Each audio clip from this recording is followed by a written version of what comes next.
So I'm in this boreal forest. Got the camera on a cool little angle for you. Oh, cool, goose egg. Back from the spring. So this is a little marsh behind me, and I decided I want to make a twig bundle fire. And one of the things I like to do about twig bundles is to lash it down in one place. Well, there's no point using string that's going to melt or burn away, go to waste, when there's so many easily accessible roots out here in the bush. In fact, there's a couple of nice ones right here. Just going to follow them along. If this was the root in the dirt, I'm going to take my stick, go along the side of it just to loosen it from the dirt. I'm just going along, observing where the roots all kind of intertwine. Here's a decent one right here. And it's already come up to the surface a bit. So I'm just going to go along with it. It's a real nice one, actually. Hopefully I'll get all 6 feet. The great thing, if you're in a boreal bog like a sphagnum bog, or a moss bog as some people like to call them, it's really easy to go out and find the perfect root and kind of just lift it right up out of the ground, because it's all just moss. But in central Ontario, this boreal ecosystem here, covered with Canadian shield, there's not much of a luck here. We don't have much of a sphagnum bog in this area. So you have to work with where you can work best, and that is just on the surface of the rocks in these little balsam fir forests. So I'm just going along, because what happens is the rocks in the ground, it makes the ground so shallow that the roots can't really go deep. So you can find them pretty close to the surface here. I'm going along with this one, loosening it up. There we are. I'm coming up actually pretty close to you now, which is pretty good actually. I think that's pretty cool. What I'm doing here, so you can see it goes all the way back to here. I'm gonna cut it off, the main root. And this is probably, from the looks of it, I'm guessing it's cedar, just because we are close to quite a few cedars, and cedar get these really nice reddish colors on their roots. At least the cedars I know, eastern white cedar. Going along. And for this kind of a project, any root will do the job. Spruce root, balsam root, pine, tamarack, cedar, fir, any of them will work. But the great thing about this project is it's burnable, so I don't have to make this perfect. I'm getting a good length of root here, as you can see. Coming up to this piece of rotten wood that's kind of stuck in the ground. So I gotta work around it. What that means I have to do, there's a few roots interlaced here. It means I have to weave or thread my roots through this chaos here, working above and under.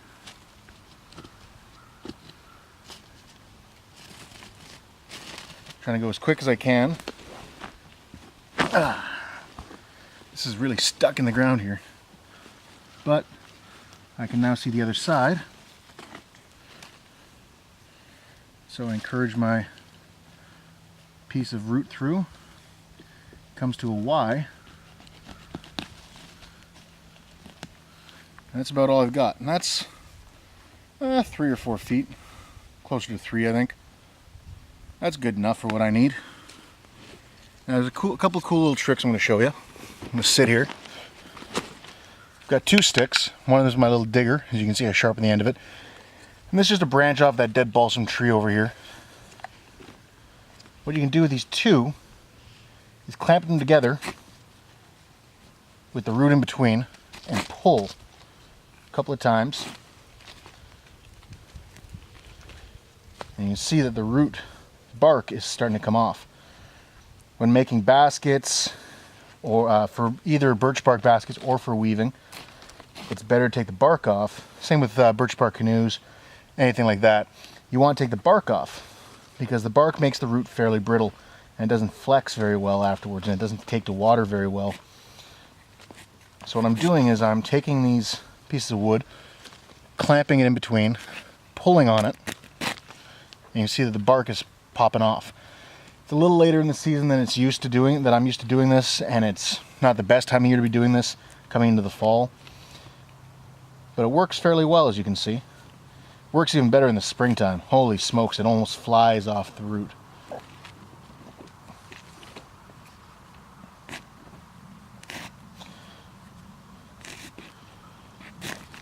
That's pretty much the end there. And it's getting narrow, so I gotta really clamp it good to be able to peel any bark. There we go. So there we go. Got a little bit of root bark on this end, but it's not too big of a deal. Again, we're not trying to make this one pretty because it's going to be burned. That's a good amount of bark, good amount of root. What you can also do, if I do peel this end off, another little cool trick is people ask all the time, how do you split roots? It's not that hard. What you do, I like to start on the thickest end. Some people say start on the thinner end, because there's always a thick end and a thin end to the root. I like to start on the thick end, and you can either use a knife, your fingernail, or I actually just bite it in half, like such. And I've got two ends. Those two ends I put into both hands, like that. Thumb there, and I actually rock on my knuckles.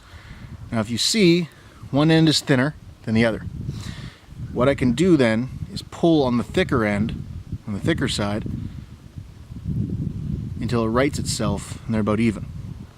And I just keep following that along, rocking it on my knuckles, pulling more on the thicker end whenever it starts to thin out on one side. You can't always do it perfect, but it's a good practice, especially if you want to start getting into canoe making or basket making. You'll learn how to do this.